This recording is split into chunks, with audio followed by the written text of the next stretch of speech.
You're concerned with our daily needs. And more than that, will you like us to be prosperous? So we have more than enough so we can love people and give. We thank you for enabling us to make a living. Nagpapasalamat kami, Panginoon, sa hanap buhay, sa mga negosyo, sa mga trabaho na binibigay mo sa amin. Ngayon, lalo mo pang palinawin sa amin kung paano kami magiging matapat na mga tagapangalaga ng iyong mga pagpapala. Further enlighten us, O God, so we could be better stewards of your goodness and your blessings. So be our speaker, Father. Use your servant as your instrument. Lift us up from glory to glory so we can know you more and more. We thank you. We honor you and we seek your counsel. In the name of Jesus, your Son, our Lord and Savior. Amen. Yung nauna po nating pag-aaral sa first service, ang pamagat, Make Money. That was the first message about money today. How to make it in a godly way. And then, ang ating pag-aaral ngayon, Make Money Stay. Gumawa ka ng pera, gumawa ka ng hanap buhay, at pag dumating na sa'yo yan, kailangang ma-inlove sa'yo ang pera, huwag ka nang iwan pang muli. Kaya may mga kasabihan tayo, pera na, naging bato pa. Ayan na, nawala pa. May mga nagkaroon na, nakaranas na yumaman, guminhawa, pero nagbalik sa wala. Kaya yung mga iba, ayaw magwalis ng dumi sa gabi, baka daw lumabas ang swerte. Pero siyempre, ayaw talaga natin palabasin ang swerte. Kaya kailangan, kung may pumapasok ng mga pagpapala, paano sila pananatilihin na nandun? Huwag itaboy palabas ang pera. How do you make money stay? First of all, be a good manager. And when we say money now, we don't only mean the cash equivalent of money, but whatever is valuable and whatever has buying power that we have. Be a good manager of money and resources. Genesis 2:15, the Lord God put the man in the Garden of Eden to take care of it and look after it. So the real first commandment is not you shall have no other gods before me, but take care of creation. Take care of the planet. Be a good manager and steward of nature and all the abundance that is in it. Mas nauna pa na ibinigay yung utos na yun kaysa sa you shall have no other gods before me. So to make money stay when it comes, take care of what God gives you. Binigyan ka ng trabaho, mahalin mo. Huwag kang pala absent, huwag kang lakwatsador hanggang matanggal ka tuloy. Pinagkatiwalaan ka, be worthy of the trust. Do not steal from people who trust you. Meron kang business dealings, be honest. Love your source of income. Take care of money and resources and even your money machines, your work. Do not act as more important than your livelihood. Kung meron po tayong trabaho, huwag yung parang mas mahalaga ka pa sa kanya, pwede kang umabsent kung gusto mo, pwede mong baliwalain yung trabaho mo, magpapakasikat ka, pag artista ka na at sikat ka na, hindi ka sisipot sa shooting dahil star ka naman, hindi dapat ganon. Minamahal mo dapat yung source of your income. At yung mga employer mo, you may not always agree with your employer, but love them because they are the channels through which God blesses you.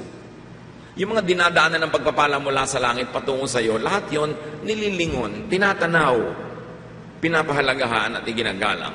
Pahalagahan at iginagalang. Deuteronomy 10:14, everything belongs to the Lord your God. Not only the earth and everything on it, but also the sky and the highest heavens. So, everything around us is God-owned. So yung bukid na ating sinasaka, yung dagat na pinangingisdaan, yung pinagtataniman, yung espasyong pinagtatrabahuhan, raw materials, sources of raw materials are all from God. Therefore, we're accountable to use them properly so that the blessings will be delighted with us and not leave us. Your land, labor, capital, even management, tools of production are all God-owned. Dapat meron tayong pananagutan. Psalm 50:10-11. Every animal in the forest belongs to me, and so do the cattle on 1,000 hills. I know all the birds in the mountains, and every wild creature is in my care. So wala tayong pwedeng mahuli para kainin, palakihin para itinda, wala tayong pwedeng palaguin, itanim para magbunga na hindi galing sa Diyos. Kasama na yung ating talent and skill. It's not only the materials outside of our bodies that are God-owned, but also all the talents that are in us are God-given. So do God's work. If you like blessings to fall in love with you, take care of the earth. Look at what it's happening to the earth. Look at how we degrade our environment and destroy our rivers, our oceans, our forests. Kaya tayo ang nagbabaya dahil hindi natin minamahal yung ibinigay na panggagalingan ng ating ikabubuhay. You take care of the source of your materials. Responsible mining, responsible fishing, responsible agriculture, that we don't poison the earth with too much chemicals and things like that, is part of godly worship. Take care of your workplace.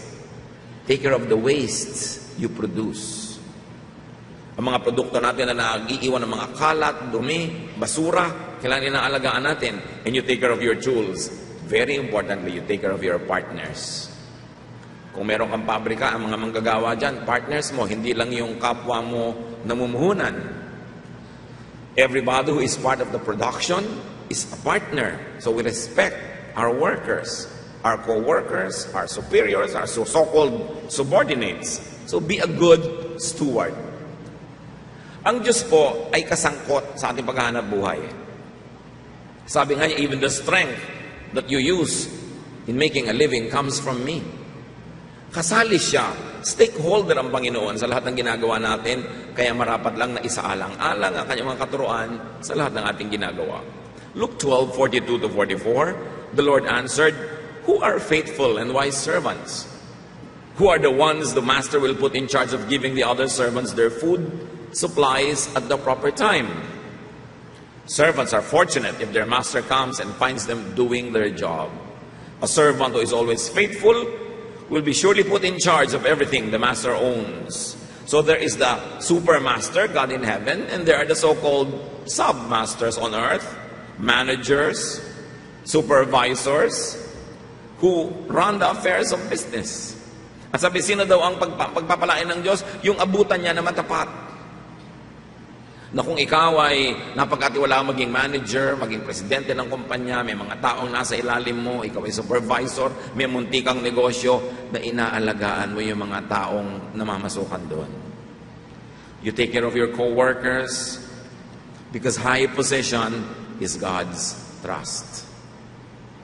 Pag binibigyan ka ng Panginoon ng mataas na posisyon, ibig sabihin pinagtitiwalaan kang magiging mabuti, mapagkalinga sa mga tao, sa mga hayop man na dapat pagpahingahin, pagsabat, sa mga bagay, sa mga makina, sa kapaligiran. At kapag ang Panginoon ay natutuwa sa iyo, walang imposible para kanya mabigyan pa ng patuloy na daloy ng pagpapala.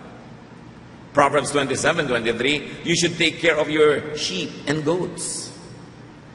And if God is concerned with sheep and goats, He is more concerned with people.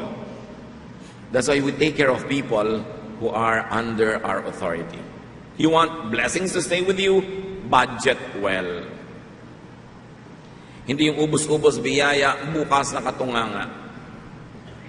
Marami tayong mga kababayan nakakaranas sa mga kumita ng malaki, nakakapagtrabaho ng maganda, nakakapagnegosyo o nakakapagtrabaho sa ibang bansa. Pero matapos ang sandaling pagpapasasa, ay nagbabalikan sa wala. Kasi hindi nakapag-impok, hindi nakapag-ingat, at hindi nakapag-budget, na para bang walang katapusan na lang ang pagdaloy ng dinar o real o dollar sa kanilang mga sa kanilang mga bulsa. Proverbs 6:6-8, you lazy people can learn by watching an anthill. Ants don't have leaders, but they store up food during harvest season.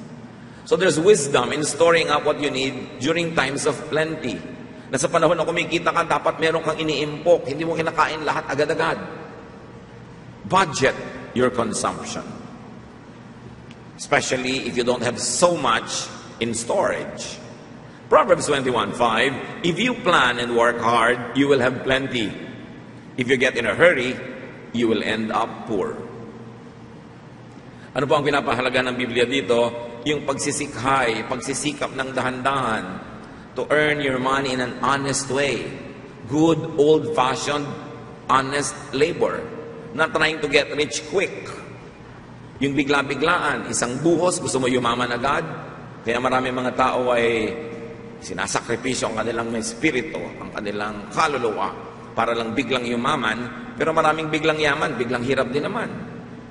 The Bible is teaching us to budget your energy and resources. Dahan-dahan. Huwag binibigla. Luke 14:28-30. Suppose one of you wants to build a tower. What is the first thing you will do? You won't sit down.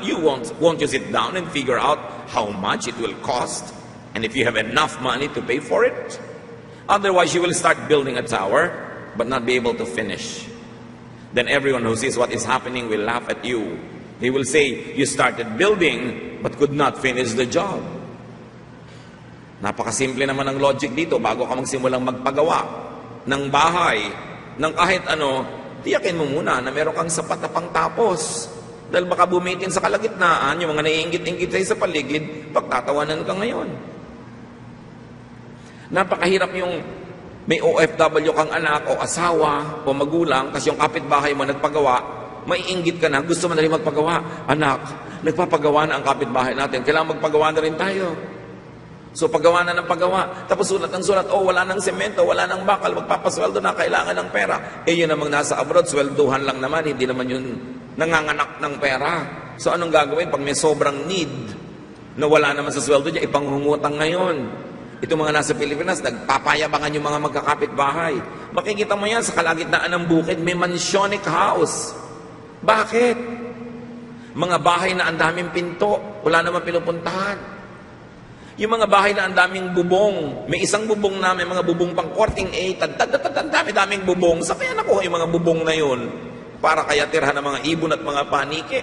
Sana kopya yung mga Mediterranean style. Hindi naman Mediterranean talaga, medyo lang. Mediterranean ang mga bahay, no? Ay, may OFW dyan siguro. Ay, may OFW. Siguro ang anak nito marino. Siguro ang asawa nun nagtatrabaho sa ibang bansa. Kawawa naman sila paggawa ng kagagandang bahay dahil nagpapaligsahan tong mga nandito sa Pilipinas. Tapos pag natanggal sa trabaho, wala na, nakatuka nga na lahat. Mabebenta na si bahay kasi wala namang investment. Gastos ang inaatupag, hindi kung paano kikita. Ay anak, meron ka na palang 300,000 pesos, pwede tayo magsimula ng maliit na negosyo. Hindi. Huy, may 300,000 ka na, makakabili tayo ng second-hand kotse. Tapos lalagyan mo naman ng gasolina si kotse. Ipapagawa mo si kotse.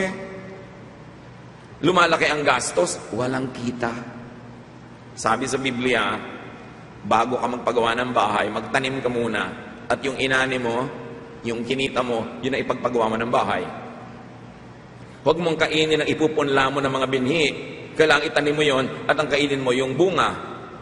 Importante na mag-isip, magkaroon ka ng financial plan. Because if you don't have a financial plan in your life, you are actually planning to be miserable. So plan and budget, especially your major expenses. How else do you keep money? Avoid needless and foolish risks. Proverbs 22 verse 3, when you see trouble coming, don't be stupid and walk right into it. Be smart and hide. Pag nakakaamoy ka ng peligro, umiwas ka, lumayo. Lalo sa mga mamilis na kumita ng pera, huwag sobrang maghangad. Huwag tayong padaya sa kasakiman.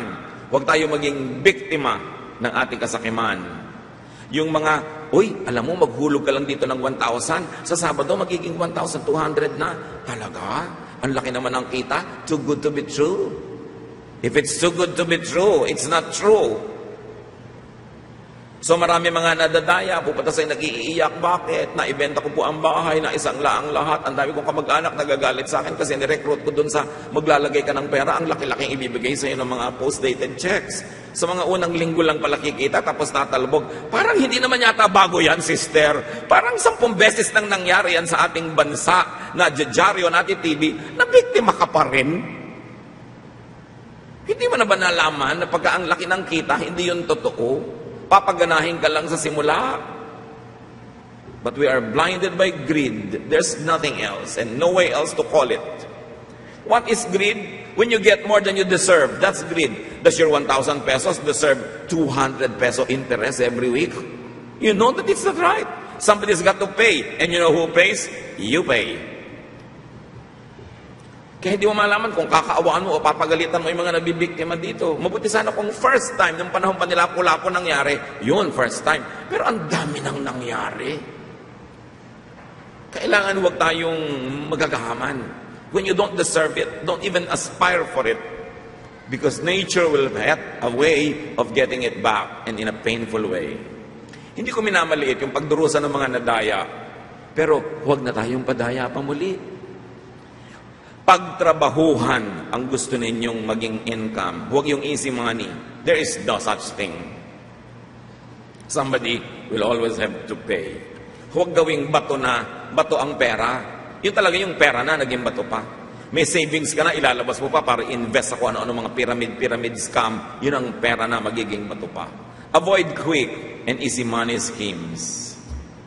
Kung nadaya na kayo noon, matandaan na ang leksyon. Kung di pa kayo nadaya, matuto na kayo sa karanasan ng mga nauna. Pag hindi nyo pinagsikapan, pinagtrabahuhan, huwag nyong nasain na ma-enjoy because there's something wrong with it. So, make your money stay with you. Don't be a guarantor. Ayaw nyong sumabit, ayaw nyong maghirap, ayaw nyong magbayad ng utang ng iba, huwag gagarantiya sa utang ng iba. Hindi ako may sabi ang Biblia. Proverbs 11:15. It's a dangerous thing to guarantee payment for someone's debts. Don't do it. Yung magiging co-maker kayo ng loan, guarantor kayo ng kung ano-ano. Pag hindi siya nakapagbayad, ako magbabayad. Pagka talaga hindi nakabayad yun, kayo magbabayad. Now, guarantee. It's okay to be a guarantor if you are willing to pay in case the person is not able. Kung handa ang loob mo na magbayad, kung siya'y tumakbo, sige, mag-guarantor ka. Pero kung hindi, maganda lang ang pagkakaibigan nyo, nahihiya ka lang tumanggi, ayaw mo siyang makaaway, makakaaway mo din naman pag tumakbo na siya. Hindi, mag-away na kayo sa simula pa lang, hindi ka nalugi. Magdaramdam pala sa'yo pagka nangyari yon, pero hindi mo pinirmahan ang kanyang pinapapirmahan na guarantor ka, magdaramdam, hayaan mo na magdamdam agad. Kesa, umutang siya, hindi niya mabayaran, ikaw ngayon ang nagdaramdam. At ikaw ang magbabayad nun. Ang Bible na mismo, full of wisdom, tells you, don't be a guarantor. Pero dagdagan natin ang unless. Unless you're ready to pay, and unless you're willing to be ready to pay. Proverbs 24:3-4. Use wisdom and understanding to establish your home. Let good sense fill the rooms with priceless treasures. Kailangan nag-iisip. Kailangan matalino. At kailangan nyo ibinigay sa atin ng Panginoon na blessing, huwag tayong bulagsak at pabaya. You want blessings to stay with you? Save, as we have been saying all along. Proverbs 21:20, be sensible and store up precious treasures. Don't waste them like a fool. Ano po ang suitable na savings? Generally speaking, many financial experts tell you, 10% of your income should be saved. 10%? Kulang pa nga buwan-buwan magte-10% pa ako. Yun nga wala kang kapera-pera, kaya lalong dapat ka mag-save. Paano pagka nahulog ka sa hagdan at nabali ang leg mo? Paano kung kailangan mong mapa-ospital? Paano kung mayroong isang biglang pagkakagastusan? Paano pag biglang nagbenta ng mga kotse, tigta 10 pesos, hindi ka malang makabili, wala kang 10 pesos. Kaya sinasabi yung wala pa nga kami, mag-save pa. Mas wala ka, mas dapat ka mag-save. Kasi mas kailangan mo yun. Yung mayaman, hindi niya kailangan mag-save. Kaya bihirang mayaman ng may insurance. Kasi kaya naman niyang bayaran kung magkaroon siya ng gastos. Sabi mo, mahirap na nga ako, insurance pa. Kaya mga kailangan kasi wala ka talagang pera. Kaya i-budget mo yan. Proverbs 30:24-25. On this earth, 4 things are small but very wise.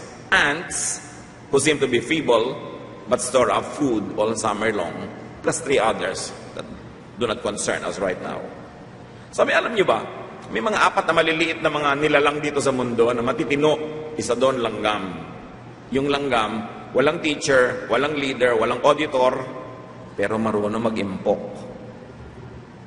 Pag may nakitang pagkain niyan, kahit mas malaki pa sa sarili niyang katawan, bubuhatin niya at iuwi niya. Hindi niya kakainin agad yun, para pagdating ng panahon ng tagulan, may baha, wala siyang madilihensyang pagkain, unti-unti nilang kakainin yung inipon nila. Sabi, matalino. Buti pa yung langgam. Gaano kaya kalaki utak ng langgam? Maliit pa siguro sa ulo ng aspile. Kapain nyo ngayon yung utak nyo. Ang laki. Dapat mas marami kang savings kaysa langgam. Dahil ang laki-laki ng utak na ibinigay sa atin. You know, it's very good to get a good insurance coverage. Insurance coverage sa mga bata for education, insurance coverage na. Pag na-hospital ka, may pambayad ka sa hospital. Of course, we're not endorsing any particular insurance product or brand. Sasabihin naman ng ibang mga hyper-religious, insurance pa, kailangan faith. Di ba? Kailangan may trust ka sa God. May trust ka pala. Pues, huwag ka nalang mag-seatbelt, pagka umaandar ang kotse. Have faith. Pagka sasakay ka sa mga barko, huwag kang maglalagay ng life vest. Pray ka na lang. O ang mga pinto mo sa mga bahay, huwag mo nalagyan ng lock. Di ba may Diyos? Huwag ka talaga maglagay ng fire extinguisher o fire exit. Trust God. Yung kotse mo, huwag lagyan ng spare tire. Have faith. Huwag ka rin maghulog sa GSI, SSS, pagtanda mo, bahala sa'yo ang langit. May bag ka, huwag mong bantayan, may mga anghel naman.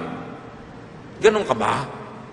Hindi ganon kapabayaan ang itinuturo ng true faith. Ang true faith, yung ibinigay sa'yo ng Diyos na utak, gagamitin mo so that you do what is practical, so that you take care of your little things and you don't ask heaven to take care of the little things that you were equipped in the first place to do yourself. So hindi ka wala ng pananalig sa Diyos, yung may insurance ka, yung may double lock ka, yung maingat ka. Yun ay isang pagiging maka-Diyos. Dahil ginagamit mo yung godly wisdom to secure yourself and your loved ones. You want money to stay with you? Don't be wasteful. John 6:12, after a big miracle, the people ate all they wanted. And Jesus told his disciples to gather up the leftovers so that nothing would be wasted. Nagpakain ng Panginoon ng 5,000 men plus women and children. Tapos yung mga mumunting mga mumu at mga pis-pis dyan, ipinaipon niya para daw walang masayang. Sasabihin mo, matapos ka magpakain ng 5,000 katao, yung mga mumunting mga basket na mga tira, mahalaga pa ba? Yes. What is wasteful? Expensive need not be wasteful when it is well used. Pagsulit, kahit mahal, hindi sayang. Hindi aksaya. But cheap that is not well used or cannot even be used because it is so cheap, that's a big waste. Kahit mura, hindi mo naman pakinabangan, hindi sulit, mas sayang yon kaysa mahal. Pag sulit, hindi siya sayang. Keep blessings in your pocket. Be a good trustee. Be a good employee of God. Luke 12:47-48. If servants are not ready or willing to do what their master wants them to do, they will be bitten hard. But servants who don't know what their master wants them to do will not be bitten so hard for doing wrong. If God has been generous with you, He will expect you to serve Him well. But if He has been more than generous, He will expect you to serve Him even better. Ito yung to whom much is given, much is required. Kung binibigyan ka ng Panginoon ng mga pagpapala, lalong inaasahan ng Panginoon na ikay magiging matalino, maingat, matapat, at mapagkalinga sa mga nangangailangan ng kanilinga. So, generous ba sa'yo ang Diyos? Serve well. More generous ba sa'yo? Serve better. It is expected of you. So, keep your blessings by being a good under-shepherd. Kahit may mga nagre-report sa iyong mga tao, nagre-report ka rin sa taong nakatataas sa iyo, and definitely nagre-report ka sa Diyos. Dapat na ulitin, take care of people under your management. Hindi yung yumayaman ng kumpanya, pero yung may-ari lang kasi mga empleyado na iiwan. Hindi yung yumayaman ka, yung mga tao under you na iiwan sobra, kailangan meron kang pangangalinga sa kanila. You could be the only direct source of the employee's needs. Pakinggan nyo to mga employer. Kung kayo yung may mga empleyado, may tauhan kayo sa bahay, halimbawa, may tauhan kayo sa kumpanya, kayo lang naman ang inaasahan nila, di ba? Wala nang iba. Lahat ng income nila galing na lang sa inyo. Lahat. Lahat ng kakainin ng anak nila, ng asawa, ng pamilya nila, lahat ng kanilang tutustusin, isusuot, ibabayad sa mga panggastos, galing sa inyo. So if you can afford, be more generous. Because you are the only source of their finances. If these people are working for you full-time, their salary is their only source of income, not only for them, but for their whole family. So be more generous. And if God is very generous with you, God gives you a lot of money, give more money beyond what is required by the law. Mas maging mabuti ka at hindi ka malulugi nun, lalo kang pagpapalain ng Diyos. Dahil unang-una, Paano ka malulugi kahit ka magbigay? Napagpala ka na, nabigyan ka na nga, kaya kami maipapamigay. Pero lalo ka pang pagpapalain, yan ang pangako ng Diyos. So, remember that God owns everything. Your mode of production, your tools of production, all from God. So keep God in the equation. Dapat makadiyos ang mga policies, makadiyos ang pagpapasweldo, makadiyos ang mga pagbibigay mo ng mga araw ng pahinga, ng mga bakasyon.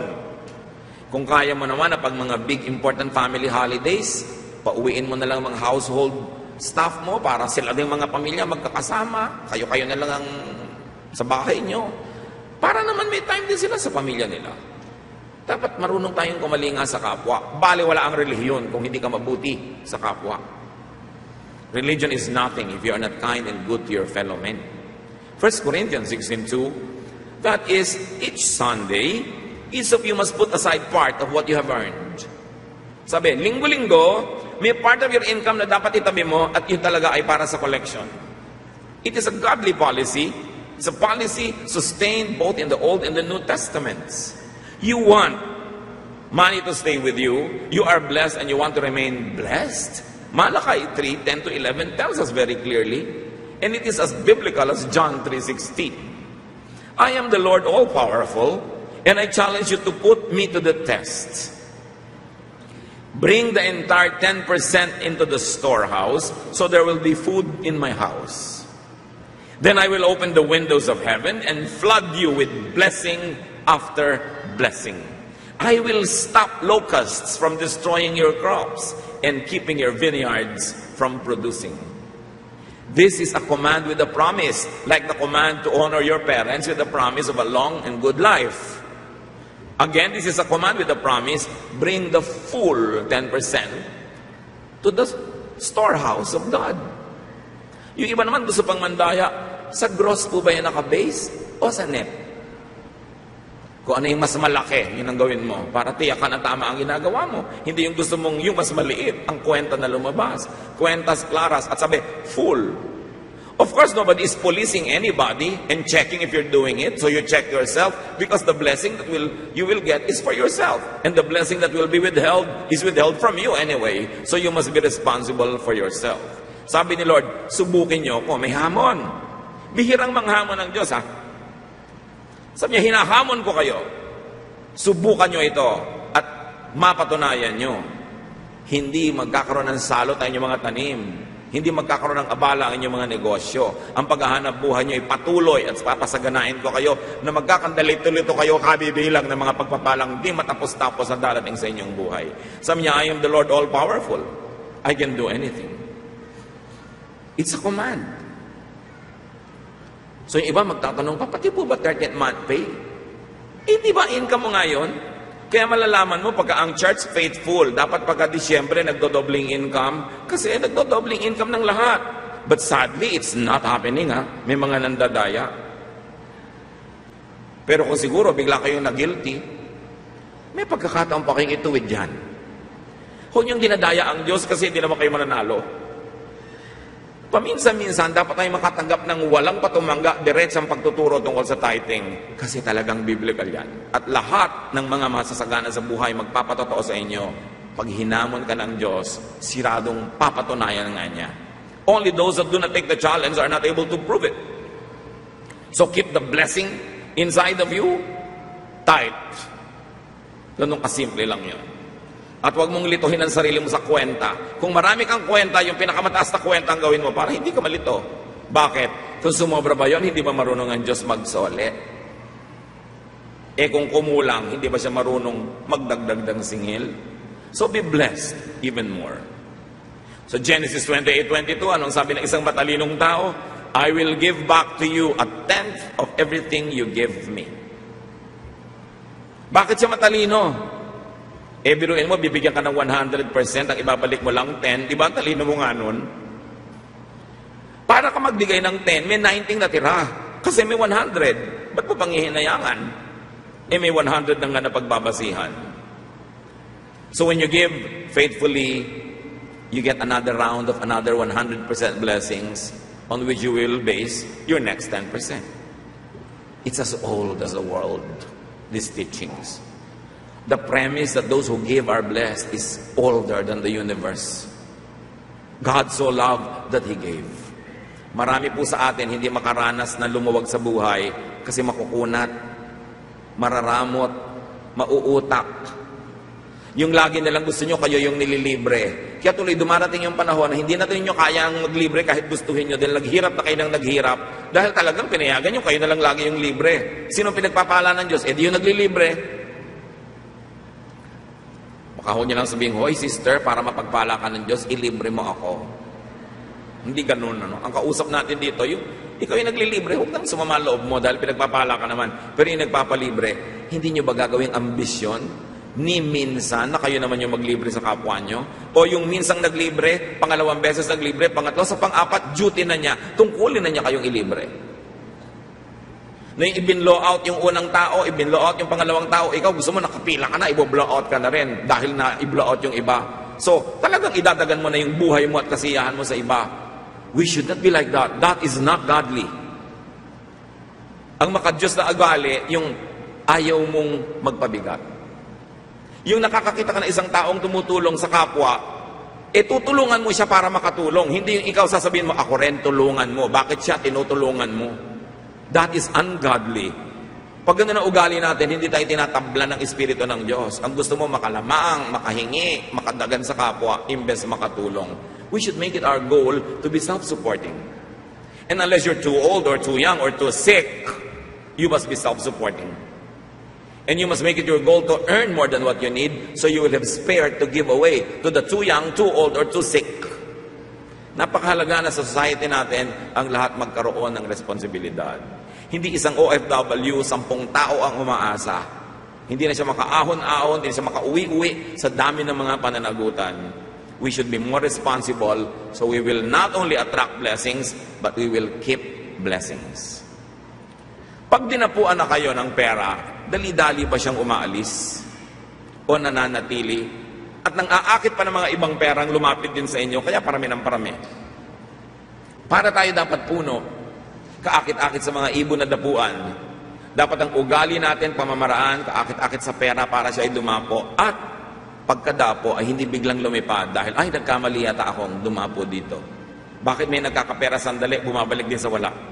Meron naman patuloy at dumadagdag pa. Surely, there are right and wrong things that we do. Every aspect of life in the universe is governed by laws designed by God. There's natural law, there is moral law. May cause and effect. Pag mahirap ka, may dahilan. Pag maluwag ka sa buhay, may dahilan. Pag nilalayuan ka ng grasya, may dahilan. Dapat alamin mo para magawa mo ang tama, para yung mabuti pumunta sa iyong buhay. Ama namin, sa pagsisimula ng panibagong taon na ito, siyasatin niyo po kami kung anong tama namin ginagawa nang maituloy namin. Ano ang mali namin ginagawa para matigilan namin ito. Na huwag kaming maiinggit kailanman sa mga taong magiginhawa, kundi kung may tutularan kami, hindi yung paggastos nila, tularan namin yung ugali, yung trabaho, yung asal na nagbibigay sa kanila ng income. Turuan niyo kami huwag maging pabigat sa aming kapwa, huwag yung mainggitin, at yung mga matutulungin ay tulungan namin, hindi dadagdag pa kami sa pabigat sa kanila. Pakita mo sa amin, Panginoon, ang mga tamang ginagawa ng mga anak mo para makaahon sa hirap, para pasukan ng grasya at manatili ang grasya sa aming buhay. Pagbulay-bulayan natin sumandali, mga kapatid, ang mga katuroang ito. Mayaman ang Diyos, mayaman ang planeta, hindi tayo dapat maralita. At kung mayaman ka na, dapat huwag ka na bumalik sa hirap. Do the right thing. Dear Lord, teach us, enlighten us, so we can partake in your bounty and we can be channels of blessings to many others. Let's be alone with God in silent reflection.